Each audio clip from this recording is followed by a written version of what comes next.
Hey guys, it's Shen. This video, I want to make a video talking about the culture difference. Actually, I have made the other two culture shock videos and quite popular, and there are so many people leave me comments and give me thumbs up. I really appreciate about that. Anyway, there are so many difference and shocks and difference between China and U.S. here. If you're interested into it, come to down below my blog and check about the other videos. Actually, I'm talking different topics. All of them, I promise, are very interesting.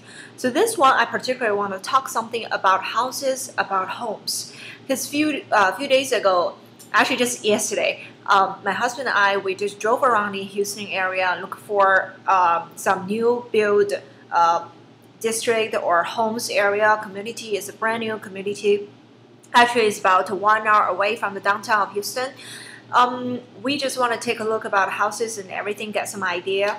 Well, the home I saw there about 4,000 square feet, big backyard, a garage for 2 cars, 2 floors, 4 bedrooms actually.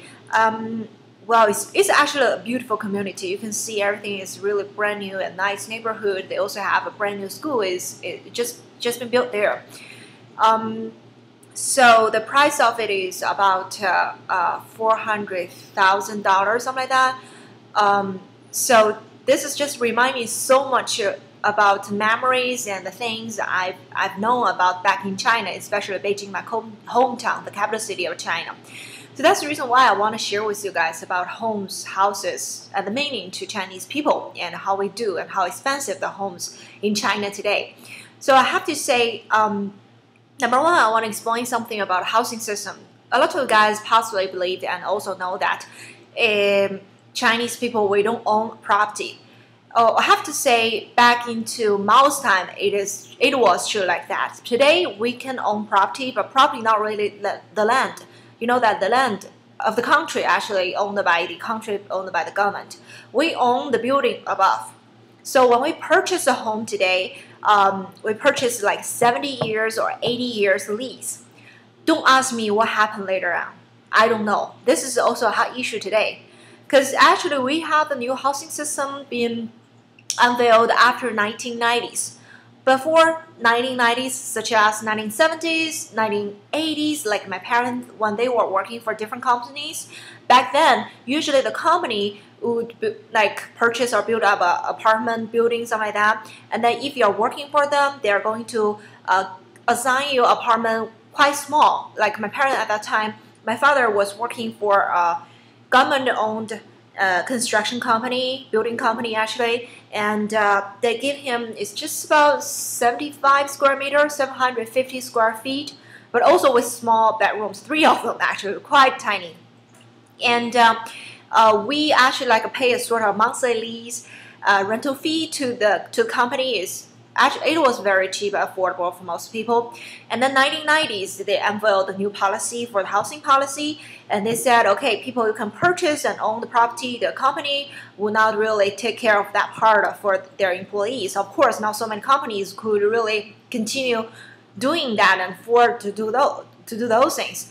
And actually, I could remember my parents were really shocked because they didn't know what to do.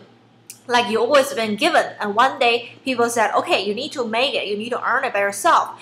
And you know, back then people's salary were still sort of low, and people were really panicking and thinking about how could we afford it, something like that. Well, anyway, so fortunately my mom at that time was working for the foreign embassies as the translator, and also later on working as for Singapore Bank as a secretary. So actually she made decent money over than other people in her generation in 1990s. So we purchased our first home, actually the commercial home, actually in 2003. That was also the year I graduated from college. My mom just want to give me more pressure and stress and want me to learn how to take the responsibility of the family. So she put my name on the home and used my name, got a housing loan. So I had to work really hard to pay for the loan for the home. So that home actually like what do you call townhouse or the condos style, and it's about 220 square meters, which is about 2,200 square feet. It's about 3 floors. Actually, 1 floor is down below is as a basement, and also got 3 bedrooms, something like that. We got backyard, we got a garage, and well, I got the loan from the bank for about 30 years, and the low payment my parents that time they pay for the low payment is about 40% of the low payment, something like that. Well, today they may change a little bit, but more or less is like that. Low payment at least about 30% to 40%. You can get it for 20 years to 30 years. The interest per year is about 5%, something like that. But again, we own is a building above, so nobody knows about what happened later. 70 years and 80 years. This is one of the panic to me and to my family too. And every single Chinese family actually sort of suffering about that. And actually, after 2000, especially the Olympic time, the real estate price in China is just like a rocket. My God, it's jumped like really, really high and really, really expensive. Another thing that is because of the imbalanced development among the cities in China. Is not really like every single town or city they are truly sort of equal developed. No. Big cities, for instance, like along the East Coast, Beijing, Shenzhen, Shanghai, will be much more modernized, much better developed over than the further west, the small town, remote area. So always millions of the people are being attracted from those remote areas to be working in those big cities. That's the reason why in Beijing and Shanghai, each city about 4 million floating population. They are like construction workers, laborers working for different factories, and waiters, waitress in the restaurant. They're just, everywhere, all rushing into the big cities. I can tell you a sample, like, the traffic jam situation in Beijing is horrible, horrible, horrible. Morning time could last about 3 hours, evening time another 3 hours, something like that. But during the Chinese New Year time, it's the biggest festival in China. Everybody coming back home. My gosh, you can't imagine how empty the city is. I'm not used to it. The subway is so empty, no people there. You can, take a empty seat, a free seat all the time. But in a regular day, working daytime, no way. It's just like what you guys are like selling fish candies. Totally like that. Many times I try my best to squeeze into the subway. I've been really squeezed out because there's so many people inside. I'm not kidding you. It's just like disaster. I have to say it is like that. So. The homes, apartments here today, in Beijing, in Shanghai, is really, really expensive for people like young couples at my age. For most of us, if we are just been working hard, relying on basic salary, it's no way for us to afford it. We usually young couple get married and their parents usually give sort of help and give some of the money and help you to pay the low payment.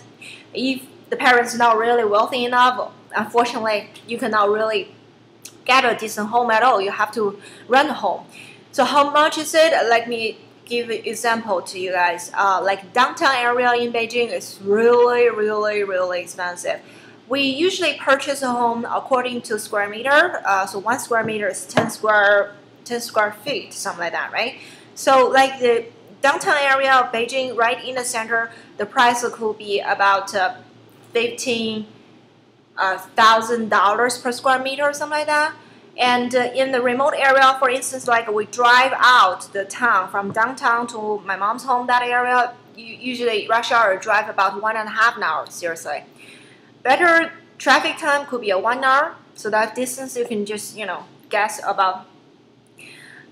My mom's home area right now per square meter is about 40,000 yuan, which is about $6,500 per square meter, something like that. So you can imagine how expensive it is. And today, because we have big population in those cities, and a lot of apartments been built in 1990s or even early 2000, they didn't give a thought or consideration about how big booming for these cities could be, especially for traffic and cars. People may not afford a car, a home, but definitely can afford a car, right? So we have so many cars, and how could they park their car? Parking is a big issue in most of cities in China, especially big cities. So ending to the result that is a lot of apartment, they didn't build any basement floor apartment. a parking place. They had to really squeeze or looking for a parking place nearby area close to their homes or something like that. So some of the brand new apartment, they truly give a consideration about that. That means you need to rent just a one-car room. Think about a one-car room outside of Walmart. That is that big you can get. If you want to rent it, the price is about $120 per month. If you want to own it, you need to pay for $30,000 just for one car room. I'm not kidding you guys. So that's also part of the reason, why a lot of people try to take subway. Like when I was in Beijing, my husband and I, most of the times we took the subway. The convenient and much cheaper, affordable, everything is like that. Well, talking something about houses, about homes, I have to say this is another cultural difference. I have to say the understanding about home. Well, Chinese people truly give a lot of focus, attention about family, about home. For instance, just like our name. Our name, your name usually being called like Johnson Smith or John Smith, like first name first and then your last name, right? Our name is the last name first and then first name. So for instance, my name is Shanshan, is my first name. My last name is Wei, W-E-I. So I've been called, I'm called Wei Shanshan or Shanshan Wei because we need to give more family attention. So even for the name, the way we call your name, you can tell about that. So like my parents' that generation, they all have brothers and sisters. They all have big families. Back then, at their generation, average family size could be like 4 or 5 kids per family, something like that. Like my grandma, both sides, they all have 5 kids, something like that. Actually, my father's side got 6 kids. My grandma from my mom's side got 5 kids. My generation, the first generation for the one-child policy, this is the policy actually carried out after 1978. So most of my friends, my generation people, are the only child of the family, So that's also kind of a tight relationship, especially for my parents that generation. They want to live close by or nearby. They want to sort of, take care of each other or something like that. Like my father's family, actually they live really not far away. By driving around, maybe, just the whole district is about just 40 minutes to an hour to each other or something like that. But my generation is a lot of changes, I have to say. There are so many conflicts, there's so many generation gaps happen between my generation and my father and my parents' generation. It's a huge difference. I know every single family, they all have those problems, but ours is much huger, much bigger. Because think about it, my parents, their generation, going through cultural revolution, deeply brainwashed. Not really got good chances for education, so totally different concept, totally different understanding. Just like my parents, they still admire and respect Chairman Mao so much and consider him as like the Jesus who saved China, something like that. But my generation, that's my husband. But my generation, I have to say we are more selfish and more self-centered because we are the only child of family. You always got to focus and attention when you grow up, right? But we are more competitive for study, for work, for education, everything. We have to work hard for everything ourselves. We are never ever the generation to be given anything anymore. So the stress for my generation, I have to tell you, is very stressful. It's very stressful. You have to take care of your grandparents, your parents, and then when you raise up kids, that will be another thing. I have to say it is. A lot of my friends, they don't plan to have a kid because they cannot afford it. Just think about it at home, I've just told you. Another thing that is, my generation, a lot of us, we, maybe got work chances, opportunities. We want to move to another city just like me right now. I'm in America, and some of my friends maybe relocate into Shanghai, Hong Kong, those places. So my generation are much more moving around compared with my parents' that generation. My parents' that generation, I can tell you, they may born there, grew up there, spend the rest of their life maybe in the same block, could be like that. So my generation is more, flexible because work and life, wherever it needs you, right?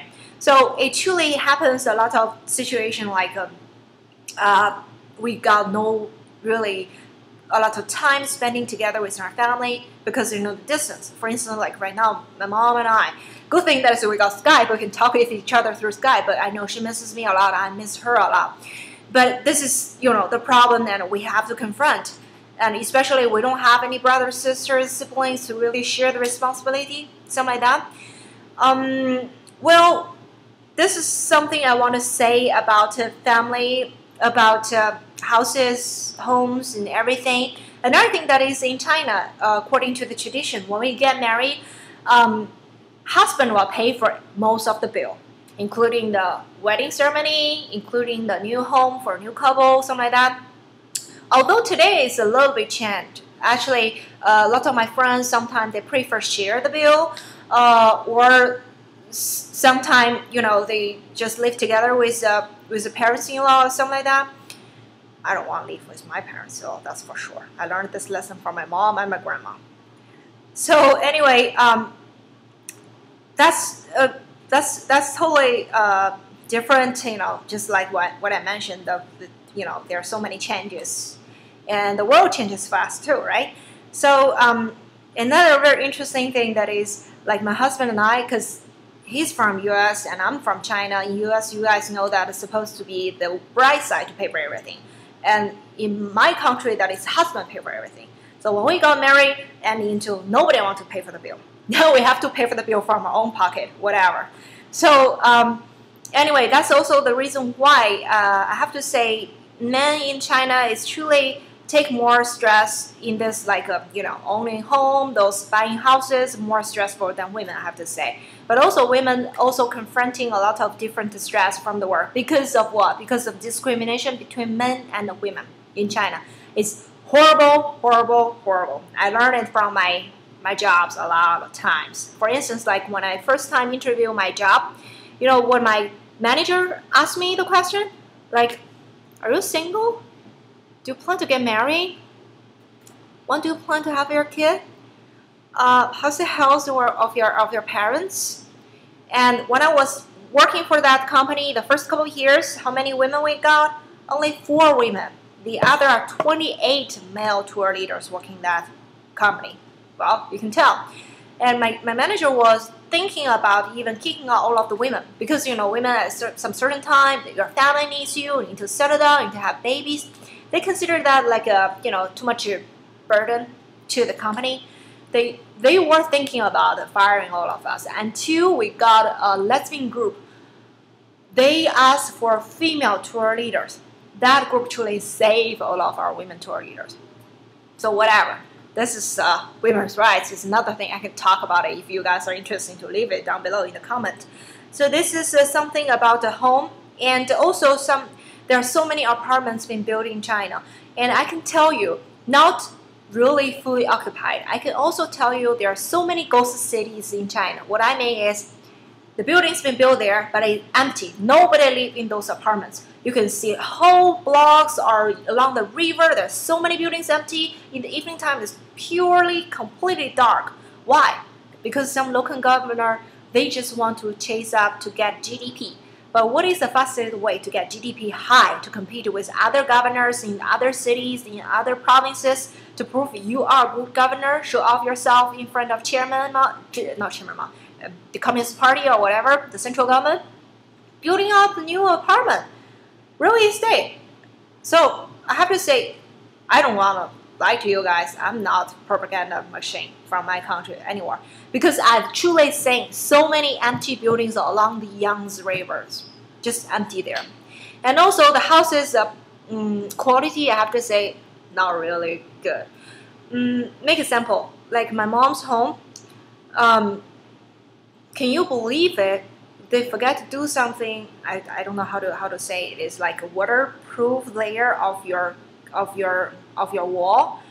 So every single summer, if we got any heavy rainfall, my mom's basement will be flooded in with a lot of rainfall water. Can you believe that?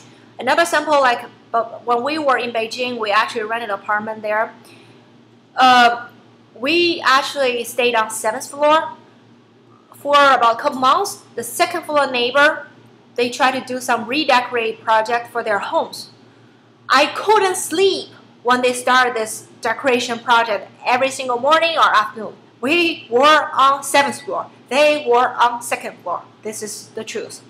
And you also can see when you go to China, you may see some of the apartments, they look new.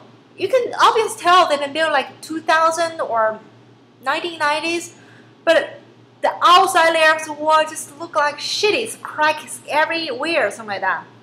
It is a problem. It is the system problem because they have not really strict system to really ensure the quality of the buildings. This is the things I've learned it. Also, this is a horrible thing, I have to say. So this is something about the houses and homes, the things I've learned from my life in China and things here in US. So I hope you enjoyed this video. Give me a thumbs up for this video. Again, I have my personal blog down below. Come to subscribe and then check about my other videos talking about China, cultural difference. You're very much welcome to leave your comment down below. Thank you for watching. Bye-bye.